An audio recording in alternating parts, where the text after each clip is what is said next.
नमस्कार, मैं रिया और आप देख रहे हैं डॉक्टर साहिब। आज हमारे साथ बिहार के जाने माने फिजिशियन डॉक्टर दिवाकर तेजस्वी मौजूद है। तो डॉक्टर साहब, बहुत बहुत स्वागत है आपका हमारे बहुत चैनल में। धन्यवाद रिया जी। आज हम बात करने वाले हैं कि सर्दियों का मौसम शुरू हो चुका है। ऐसे में बुजुर्गों को काफ़ी ज़्यादा परेशानी होने वाली है।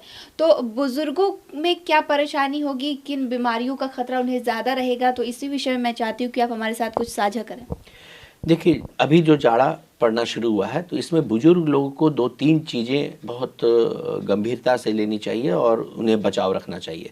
सबसे पहला, जिन्हें भी ब्लड प्रेशर की शिकायत है, वो जाड़े के दिनों में सामान्यतः ब्लड प्रेशर बढ़ता है, तो अपने चिकित्सक के पास जाकर के अपना बीपी नपवाते रहें। अगर ज़रूरत पड़े तो बीपी की दवाई की पावर बढ़ानी पड़ सकती है। दूसरी चीज़ है कि अर्ली मॉर्निंग में अगर वॉक करते हैं, मॉर्निंग वॉक करते हैं, तो उसमें टेम्परेचर इतना ठंड रहता है कि जिनकी की हार्ट की समस्या है, जिन बुजुर्गों को, उसमें हार्ट की ब्लड सप्लाई उस समय कम हो सकती है और वो हार्ट अटैक का रूप ले सकता है। तो बहुत ठंड में मॉर्निंग वॉक न करें, धूप निकलने के बाद करें या अंदर में इंडोर में ही अपना मॉर्निंग वॉक करते रहें। तीसरी चीज़ है कि इस मौसम में स्ट्रोक की संभावनाएं भी बढ़ती हैं, ब्रेन हेमरेज होने की संभावनाएं बढ़ती हैं। तो बीपी अगर हायर साइड पे चला जाता है जाड़े के दिनों में, अर्ली मॉर्निंग में विशेषकर जब ठंड बढ़ती है, तो बीपी हाई होने के कारण से ब्रेन में लीकेज होने की संभावना हो जाती है, हेमरेज होने की संभावना हो जाती है और स्ट्रोक भी कभी कभी हो जाता है। तो इन्फेक्शन भी होता है और हेमरेज भी होता है। तो ये 3 चीज़ें बुजुर्गों को बहुत सावधानी जाड़े के दिनों में रखने की आवश्यकता होती है। तो जैसा कि आपने बताया कि ठंड में सुबह मॉर्निंग वॉक से बचे, इसके अलावा भी बहुत सारी परेशानियां होती हैं और देखा जाता है कि बुज़ुर्गों में कई ऐसी समस्याएं हैं और वो सुबह उठ भी जाते हैं, जल्दी उठ जाते हैं। तो इसके अलावा वो घरेलू तौर पर क्या कर सकते हैं?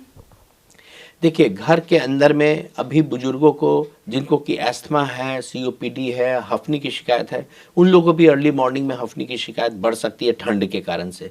तो बुजुर्गों को अभी घर में सबसे एक अच्छी चीज़ होती है कि जिसको भी चेस्ट की इन्फेक्शन या इन्फ्लेमेशन होता है, इन्हेलर का यूज़ होता है, वो चेस्ट पर अपने कड़ू तेल, लहसुन डाल करके गरम करके मालिश कर सकते हैं 2 बार। उससे एक प्रोटेक्टिव लेयर चेस्ट पर बनता है जिससे कि ठंड का असर कम होता है। पूरे शरीर पर तेल की मालिश भी कर सकते हैं, उससे एक बहुत इम्पॉर्टेंट फ़ायदा मिलता है। दूसरी चीज़ है कि जितना भी सूप टाइप का चीज़ होता है उसका सेवन करना चाहिए।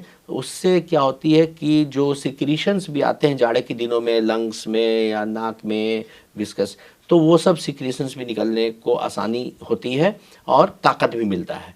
तो सूप का सेवन वो लोग चिकित्सीय देखरेख में कर सकते हैं जिससे कि फ़ायदा हो। तीसरी चीज़ है कि कभी भी हल्का ठंड भी लगे या हल्की गर्मी भी लगे तो अपने को वार्म करके ही रखना है। गर्मी थोड़ी बर्दाश्त करनी है लेकिन ठंडा का एक्सपोजर ना हो, इसका विशेष ध्यान रखना है।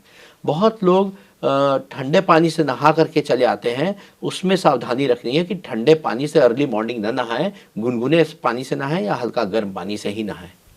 इसके अलावा जैसा आपने बीपी के बारे में बताया था, तो बीपी हाई हो रहा है, इसका कैसे ख्याल रखें, क्या लक्षण दिखाई देंगे? देखिए, यदि किसी व्यक्ति को सर भारी हो रहा है, हल्की चक्कर आ रही है, शरीर में भारीपन लग रहा है, चलने में हल्की लड़खड़ाहट टाइप से भी आ रही है, ये सब चीज़ें हाई बीपी की ओर संकेत करती हैं। तो अगर किसी भी व्यक्ति को ऐसा लक्षण लग रहा है, तुरंत अपने चिकित्सक के पास जाकर के अपनी बीपी की जांच करा लेनी चाहिए। इसके अलावा उन्हें बीपी की दवाइयाँ जो आती हैं वो लेने की ज़रूरत है? बीपी की दवाइयाँ चिकित्सक देखरेख में आपको लेने की आवश्यकता पड़ेगी यदि आपकी बीपी मानक से ज़्यादा है।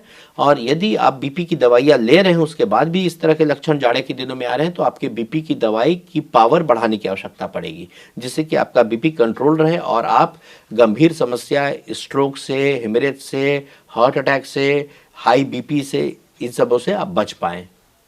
तो जैसा कि बीपी के बारे में आपने ज़िक्र किया और इसमें हार्ट का भी ज़्यादा लक्षण है, तो हार्ट के लिए वो घरेलू तौर पर क्या बचाव कर सकते हैं? देखिए, हार्ट के लिए अगर किसी को हार्ट डिजीज़ है और इंटरवेंशन उनकी नहीं हुई है, जैसे कि बाईपास सर्जरी नहीं हुई है या फिर उसमें स्टेंट नहीं हुई है और ब्लॉकेज हल्का बताता है, तो उन लोगों को हेवी विगरस एक्सरसाइज नहीं करनी चाहिए, उन लोगों को अंदर में भारी उठाना नहीं चाहिए। इवन कि अगर किसी को हार्ट की प्रॉब्लम है और हार्ट की दवाइयाँ चल रही हैं तो उन लोगों को अगर कंस्टिपेशन है तो वहाँ भी जोड़ नहीं लगाना चाहिए।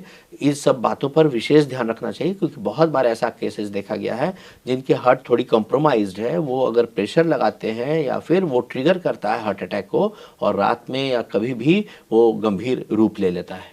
तो शुक्रिया डॉक्टर साहब, जो आपने हमारे साथ जानकारी साझा की है कि बुजुर्गों को किस तरीके से ख्याल रखना चाहिए सर्दियों में, तो उसके लिए बहुत बहुत शुक्रिया जी, बहुत धन्यवाद रिया जी। तो आप डॉक्टर दिवाकर तेजस्वी को सुन रहे थे, जिन्होंने सर्दियों में बुजुर्गों को किस तरीके से ध्यान रखना है इसके बारे में जानकारी साझा की। इस विषय में आप क्या सोचते हैं हमें कमेंट कर जरूर बताएं। चैनल को सब्सक्राइब करें, फेसबुक पेज को लाइक करें। साथ ही डॉक्टर साहब से आपके क्या सवाल है हमें कमेंट कर या मेल के माध्यम से बता सकते हैं। वीडियो देखने के लिए आपका शुक्रिया।